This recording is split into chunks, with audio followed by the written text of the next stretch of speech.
அனைவருக்கும் வணக்கம். என் பெயர் ஆர்த்தி. என் பேர் நாங்கள் 8ஆம் வகுப்பு படிக்கின்றோம். ஊராட்சி ஒன்றிய நடுநிலைப்பள்ளி கருமாறுபாக்கம் திருக்கழிகுன்றம் ஒன்றியம் செங்கல்பட்டு மாவட்டம். நான் எடுத்துக்கிற டாபிக் வந்து மழைநீர் சேகரிப்பு.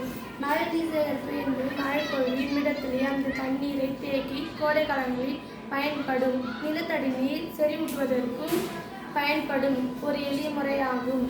இதனுடைய பயன்கள் வந்து நிலத்தடி நீர் மட்டத்தை உயர்த்த உதவுகிறது, வறட்சியை தடுக்க உதவுகிறது. இது கடல் நீர் உப்புக்குவத்தை தடுக்க உதவுகிறது. பாருங்க ப்ராஜெக்ட் இப்போ வந்து மழை பெய்கிற மாதிரி இது வந்து டேங்க்னு வச்சுக்கோங்க. இப்போ வந்து இந்த இடத்துல வந்து ஒரு டேங்க் மாதிரி ஒரு சின்னதாக ஒரு பாட்டில் செட் பண்ணி வச்சுருக்கோம். இதில் வந்து கல்லும் பஞ்சும் இருக்குது. இதில் வந்து மழைநீர் சேகரிப்பு வந்து எப்படின்னா, இதில் வந்து கொஞ்சம் தண்ணி வந்து கலராக இருக்கிறது வந்து இந்த இடத்துல ஃப்ரெஷ்ஷாக இருக்கும். இதனால் நம்ம மழைநீர் சேகரிக்கலாம். நன்றி.